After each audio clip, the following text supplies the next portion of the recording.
Move on to cyclobutadiene. That was just butadiene. Now, if you had had that as a full cycle, so cyclobutadiene should be fully planar. It's actually not. This is non-aromatic.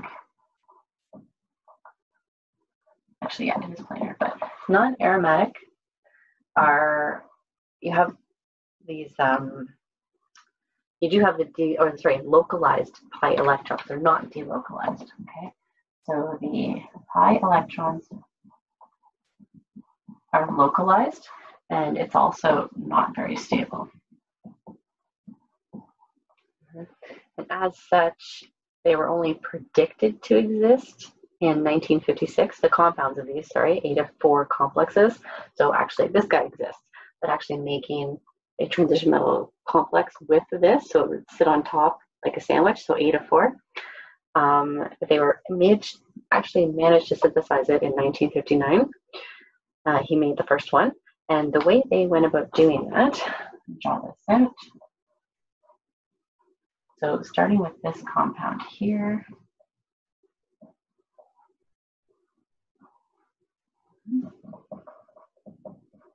plus nickel carbonyl, and ended up forming this dimer. So a chloride bridged dimer, where you also have chlorides over there, and here.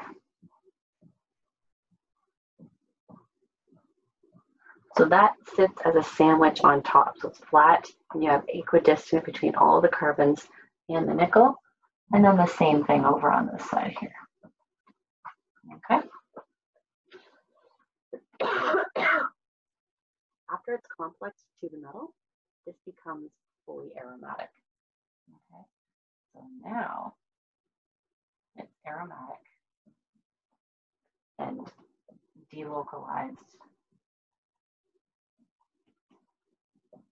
pi electrons, but on its own, it's not. Okay, you end up with something nice. Planar, equal carbon-carbon bond lengths.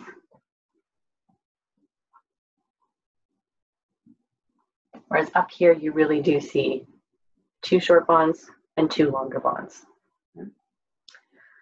Now, the bonding situation is similar to what we saw for the 1,3-butadiene, so I'm not going to go over that again.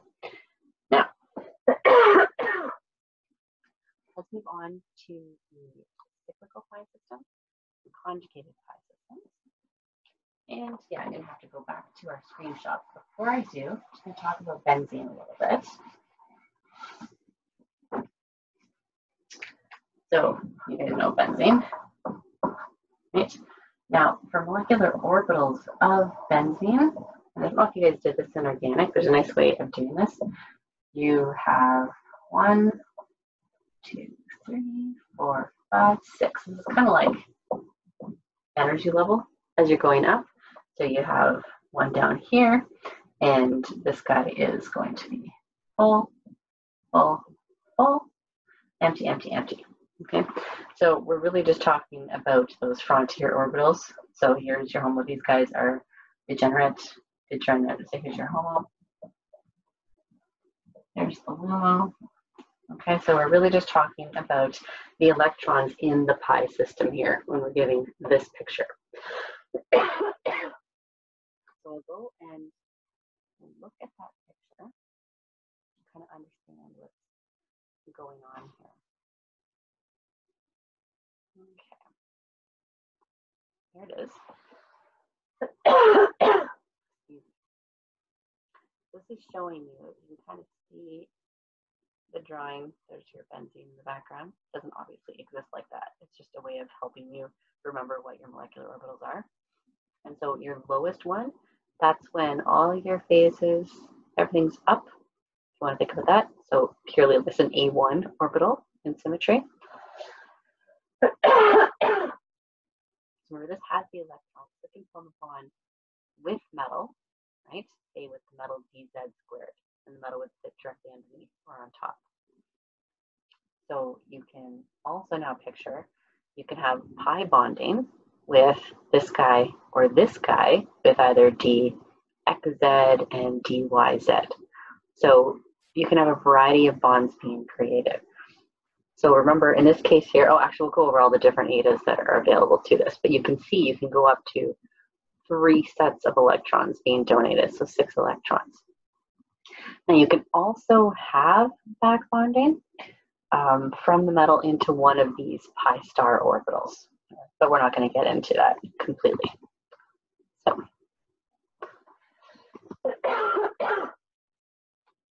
So the take home there is that you're going to have sigma and pi donations in, and you can have pi star metal back donation.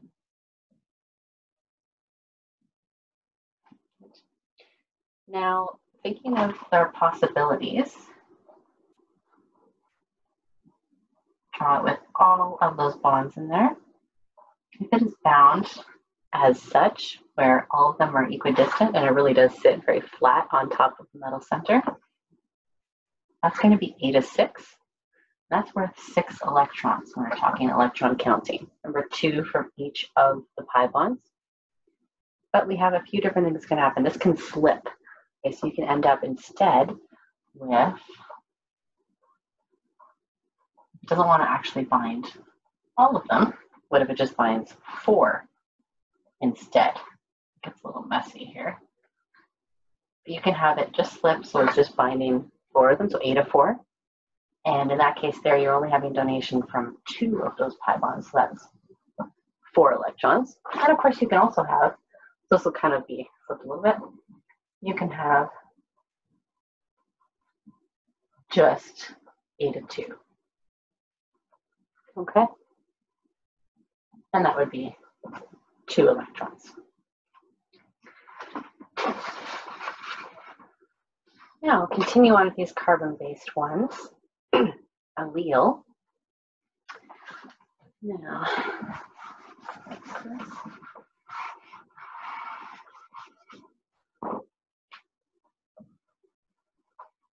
so what allyl is, C3H5 minus. So picture it as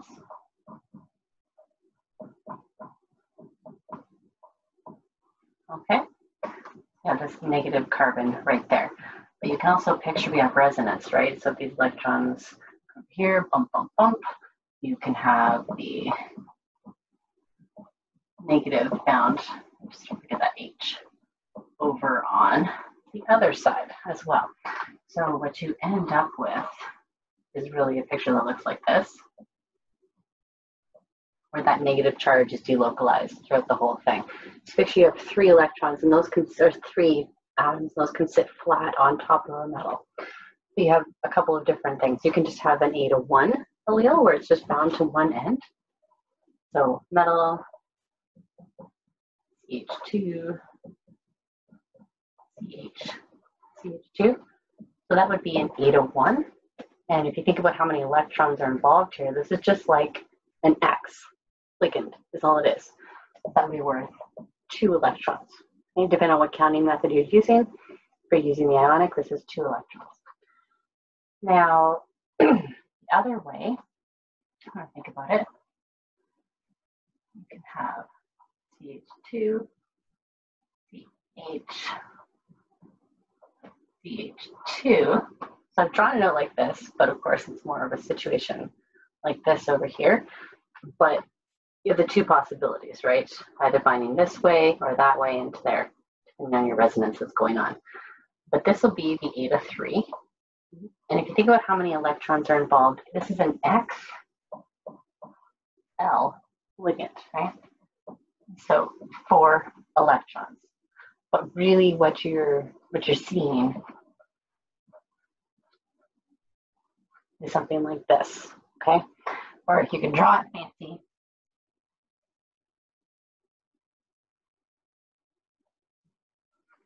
where the M is kind of located underneath it and it is flat, okay? So that'll be your eta 3 allyl. And don't forget that that guy is negative.